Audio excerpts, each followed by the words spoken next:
Hey there guys, welcome back, it's Maverick here with another episode of Kamisama ni Natta Hi. So, last episode was more or less of the same thing, right? We still got Yuta and Hina going around helping people, basically managing their day-to-day lives, of course with Hina displaying some aspects of her supernatural talents, or her divine talents, you might say.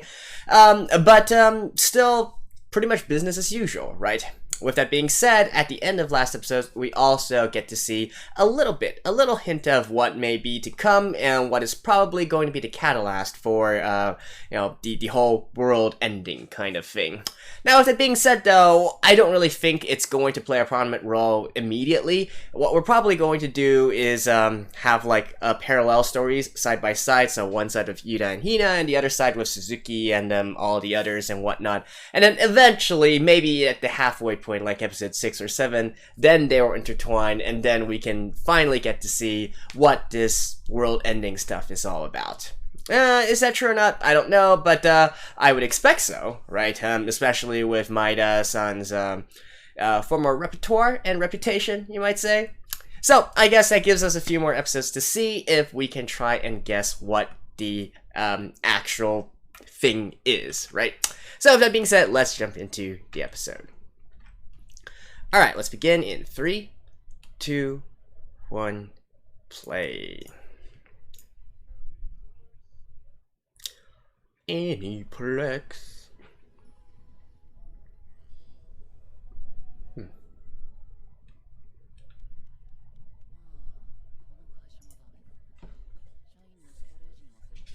Ooh. Now my prediction is that the scientists, they are trying to look large-scale hardware production. Well, my prediction is AI and time travel.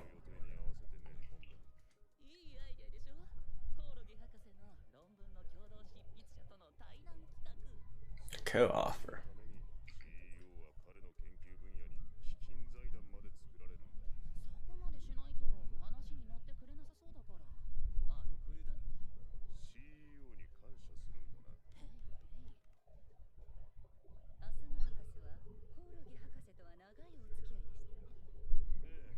Why does it seem like it's mostly related with linguistics?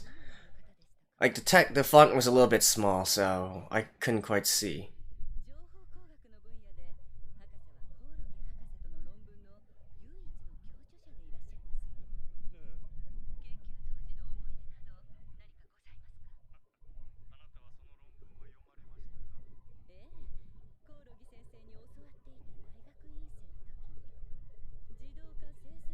Generate corporate symbols in hyper.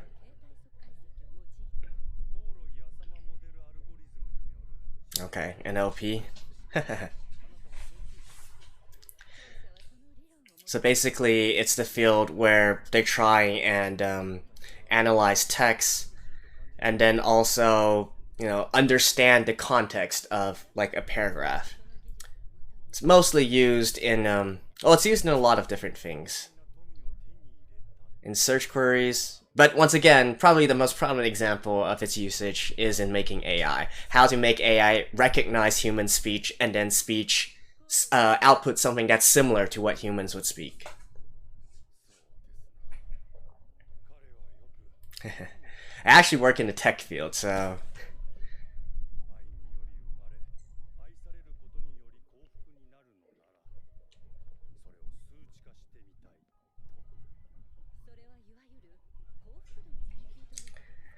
So I think my theory of this being like AI just might come true.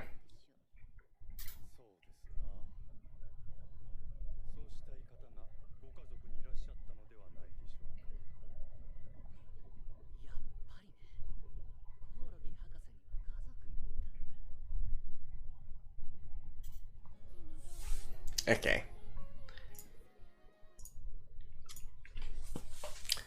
Well.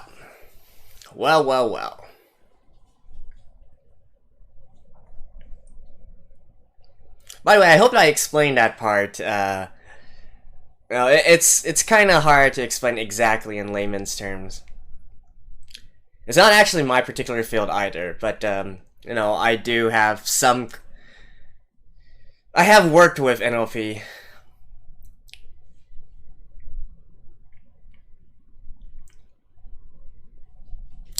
I guess I can, you know, I can expand on it a little bit. I mentioned AI, right? Especially in terms of recognizing speech, recognizing writing, and then being able to output something as well.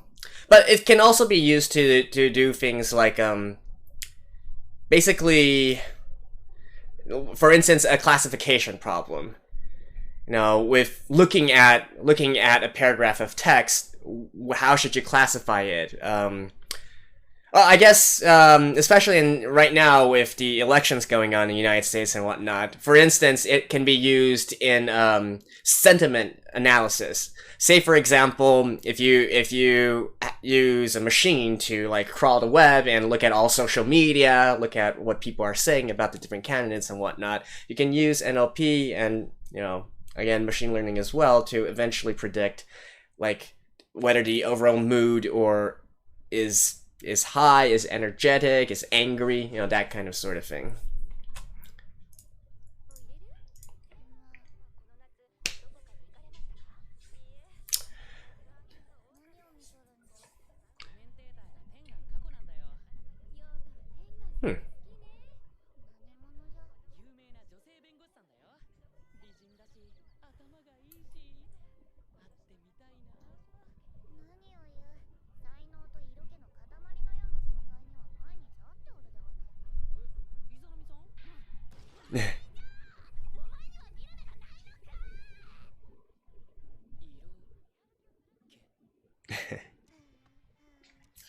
Oh.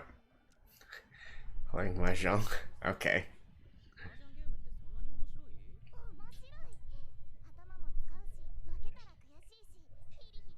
I like playing mahjong as well.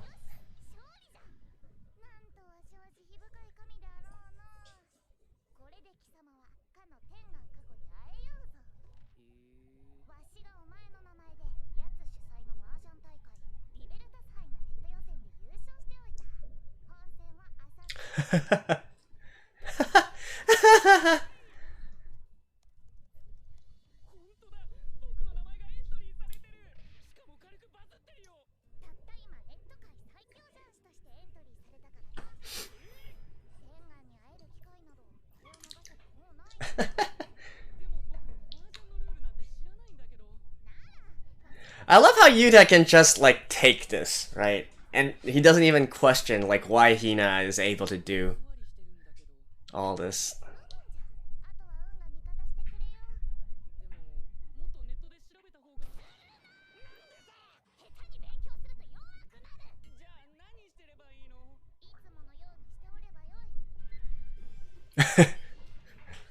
Okay.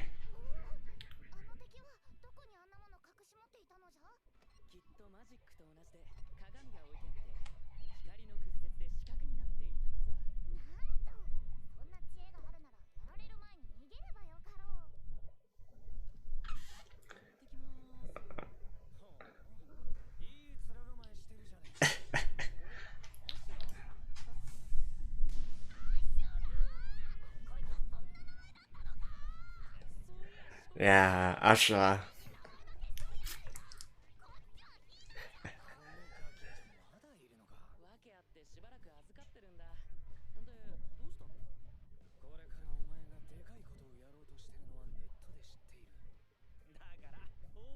We?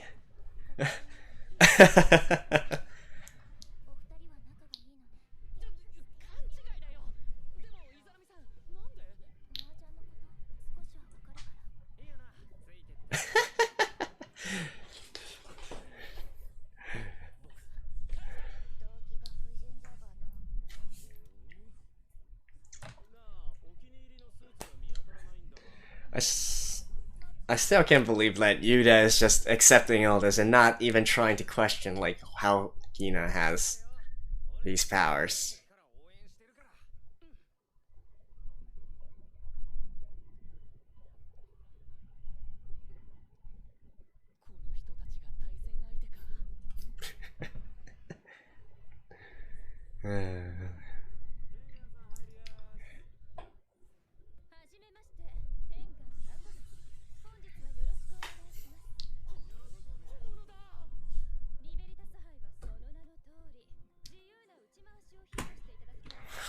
liberty and all.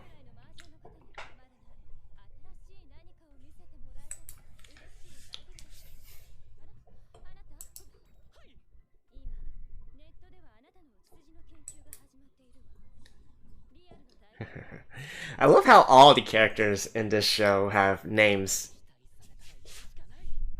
related to divine and whatnot. Related to the divine and the heavens or whatnot.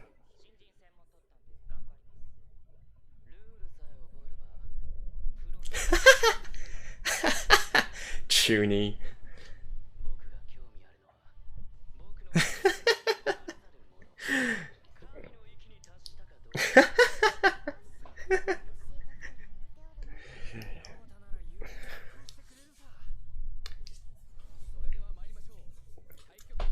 Oh, are we actually gonna go through an entire game? This is fun.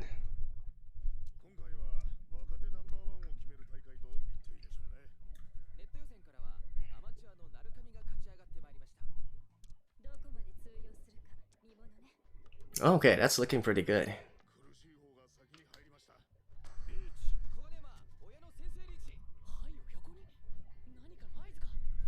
Oh, you didn't even...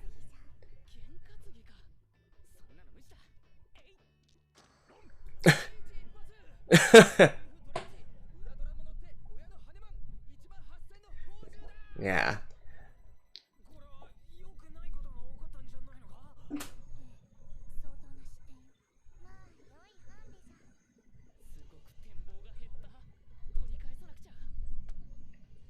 Basically,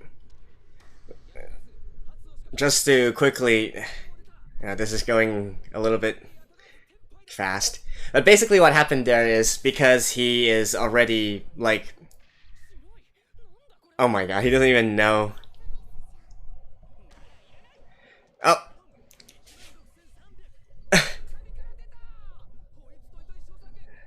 Yeah, that's a huge hand.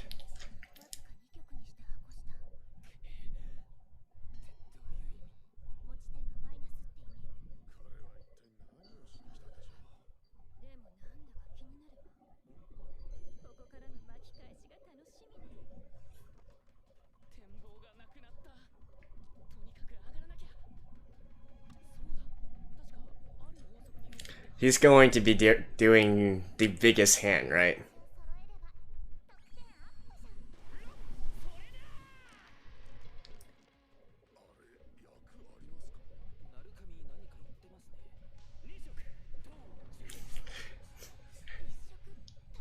Oh my god. Yeah, you need 3.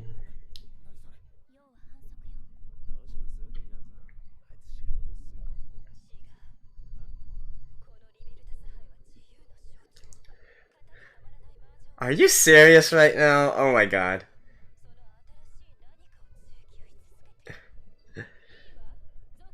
This is so cringeworthy.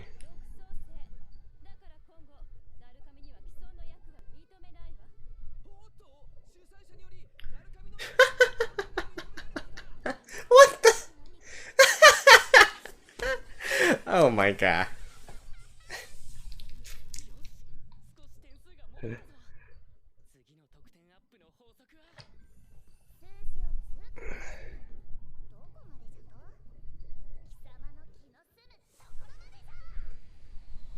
The F? That doesn't even work.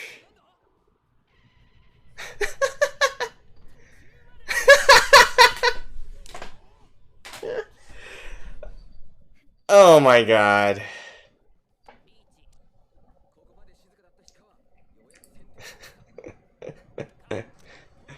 I have a headache right now.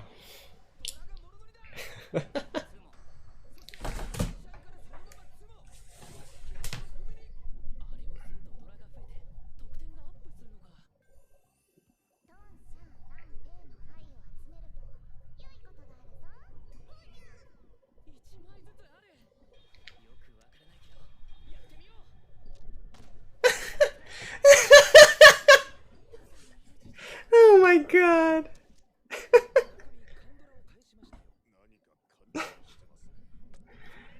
I really... I can't. This is effing stupid.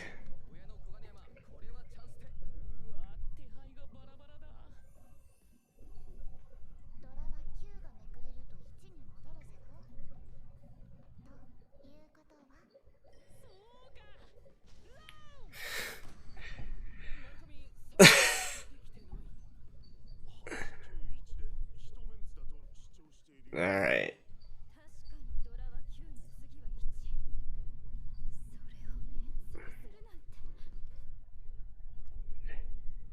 Basically, this is just anything goes mahjong.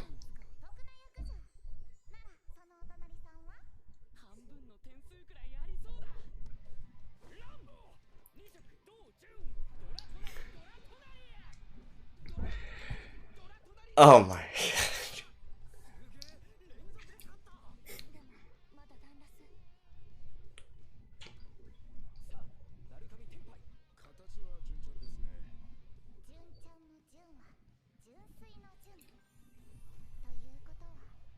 I know if you... Like, honestly, if you don't play mahjong...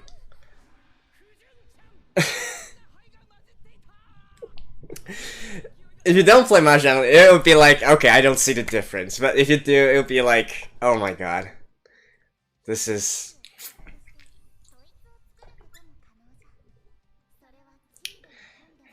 How can I say this? Like, for example... if you... For example, if you play... Oh my god.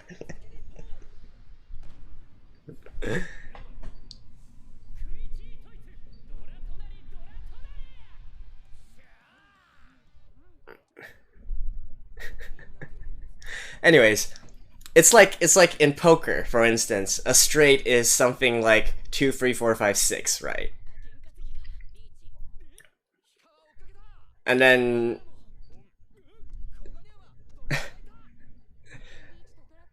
it's like he's saying, okay, I don't need 5 in a row to make a straight. I only need 4 in a row to make a straight. It's something like that.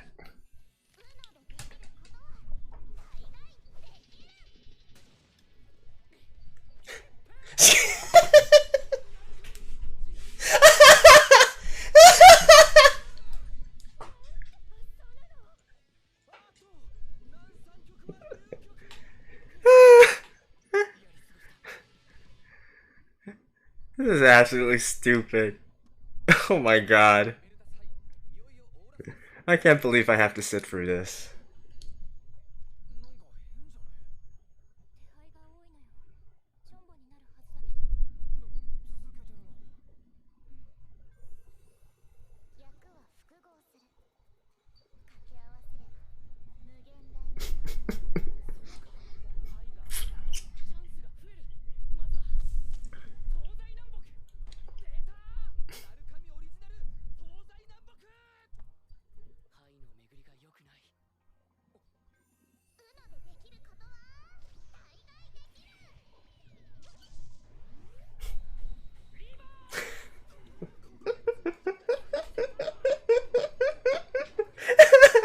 And I love how everybody is just going along with this farce. Oh my god.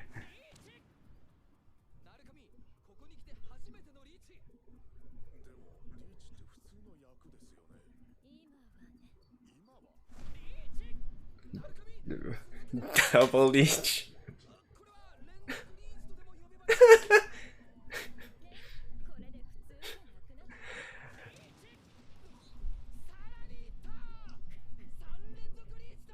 So he got rid of his extra tiles.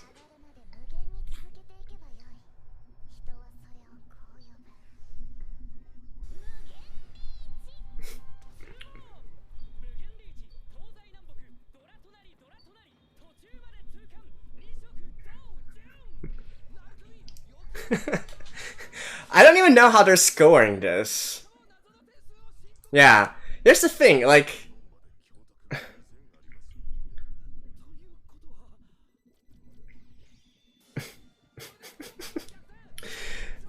The thing is, like, you can't even count it.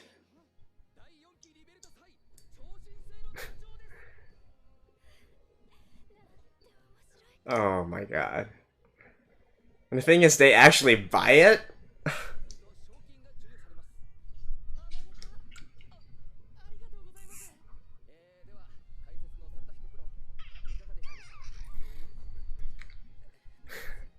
Yeah. But then she is the organizer. She can do whatever she wants to do. At this point, you really can't call it mahjong.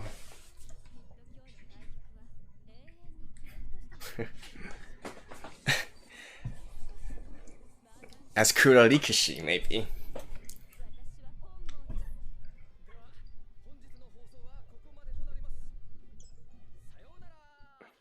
I can't.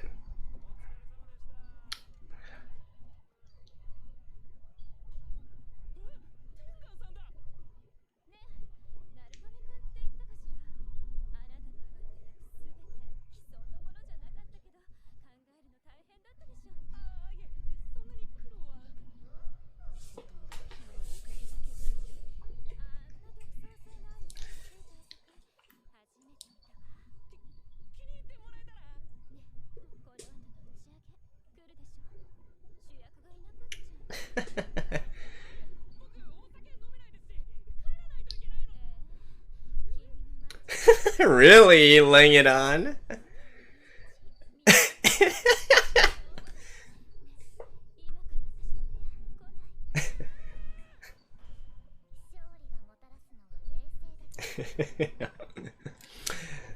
You know, funny thing, the innuendo there is lychee also means straight as well, so you guys can probably guess what kind of innuendo. Yeah.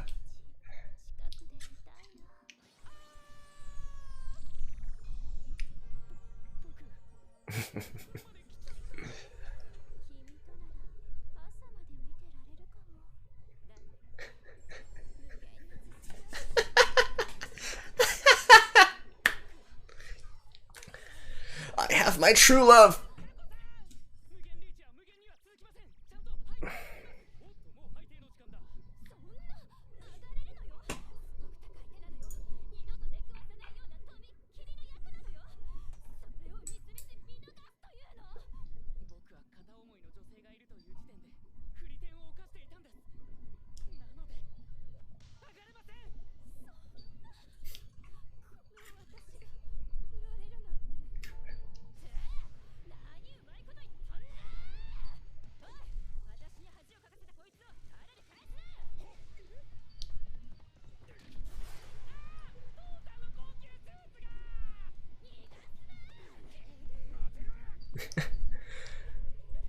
What the hell?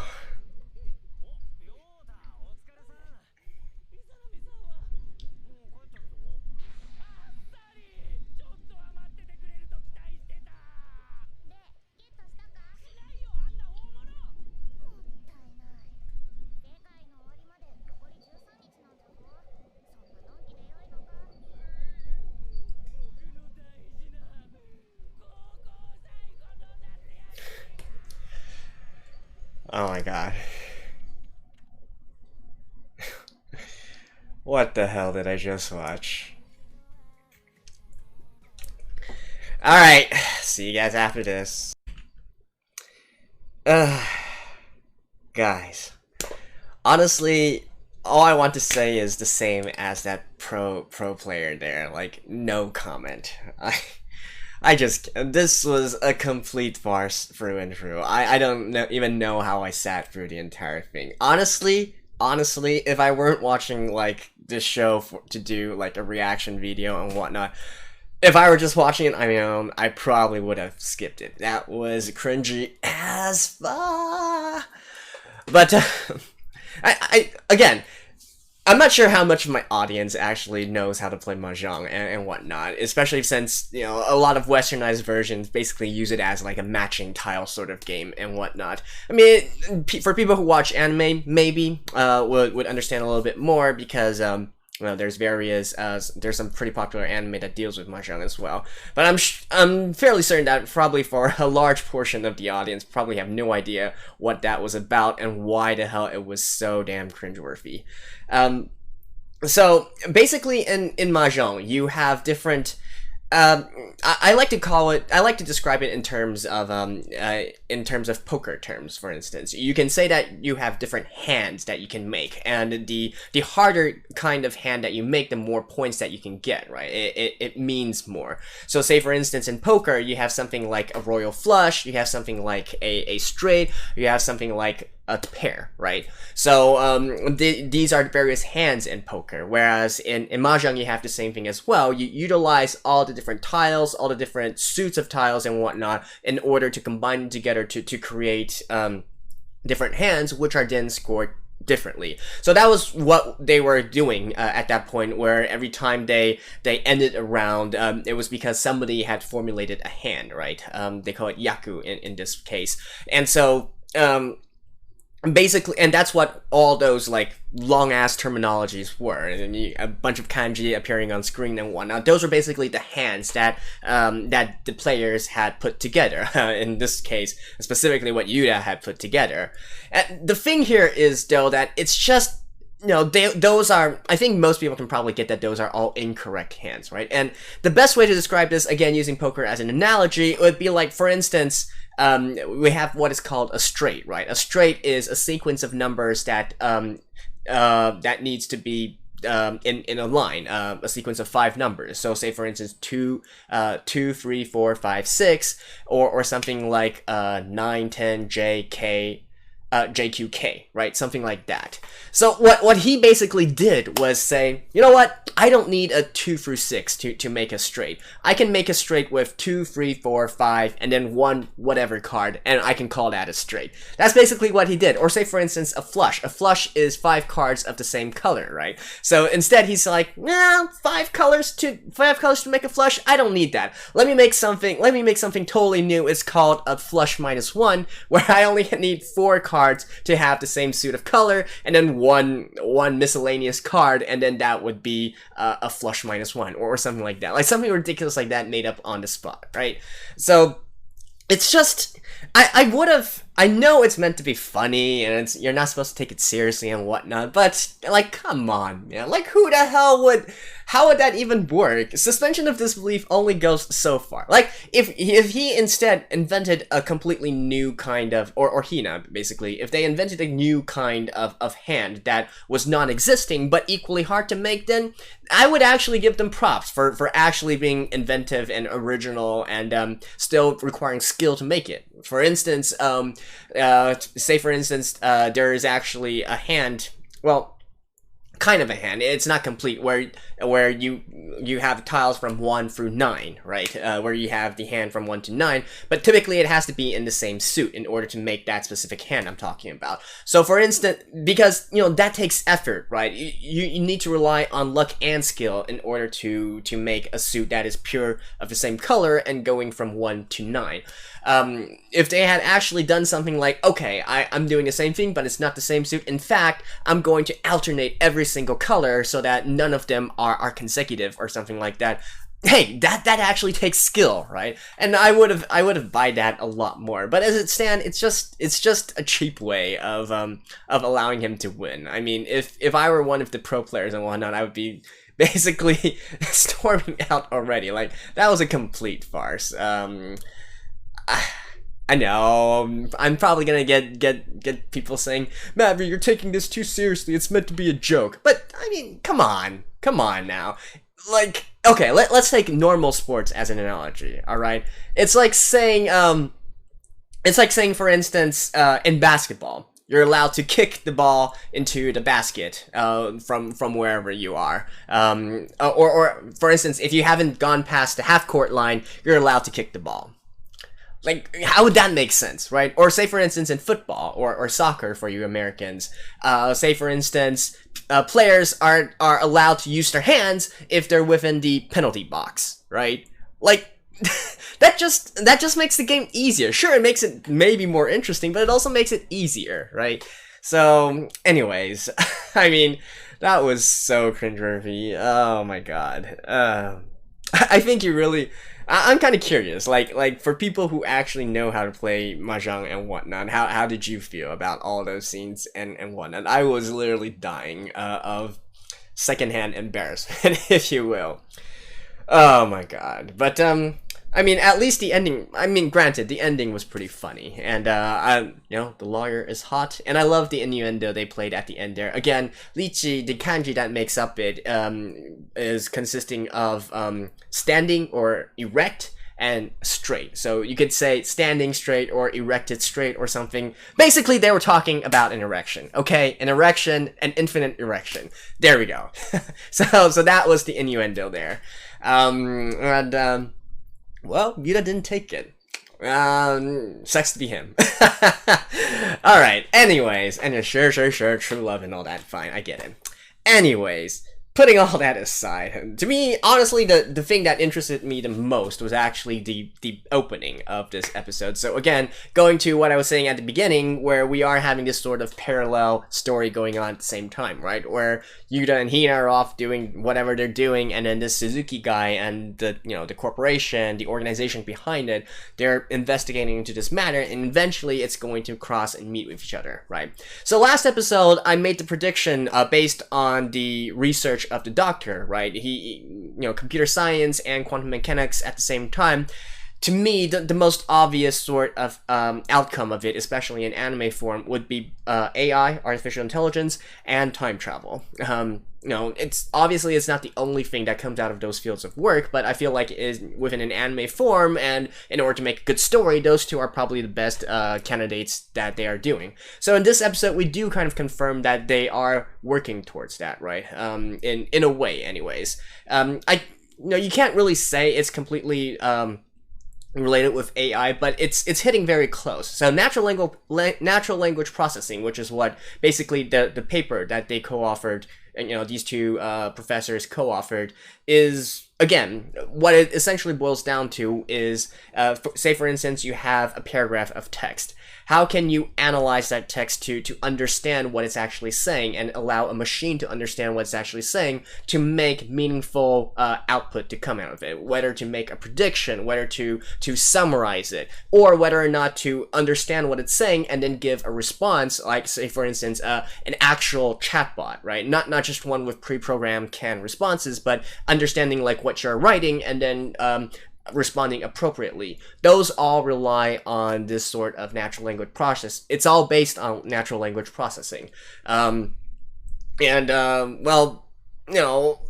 They also mentioned something like quantifying happiness and all that. So potentially there might be some more stuff related with it. But honestly, right now I'm like 80% convinced that this has something to do with artificial intelligence. Robots that have human level, that are almost the same as humans, especially emotionally as well.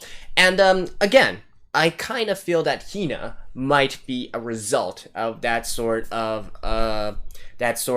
research, and she might even be the outcome of it in a way. Especially when you add in the quantum mechanics research, the quantum field research that the other professor is doing here. Again, still quite preemptive, right? We're only episode 4 into the series, but I got a good feeling about this. Anyways, that's it for now. I feel like I spent half this review basically complaining about it, but I mean, you guys have no idea how hard it was for me to sit through it. I was basically face palming and cringing the entire time. Oh man. But I'm sure some of you guys enjoyed this, so hopefully you enjoyed this as well. And hopefully some of you guys actually get enjoyment watching me get secondhand embarrassment. And if so, well, kudos to you. Anyways, that's it for episode 4 of Kamisama ni Natta Hi. Thank you guys. I'll see you guys next time. Bye bye.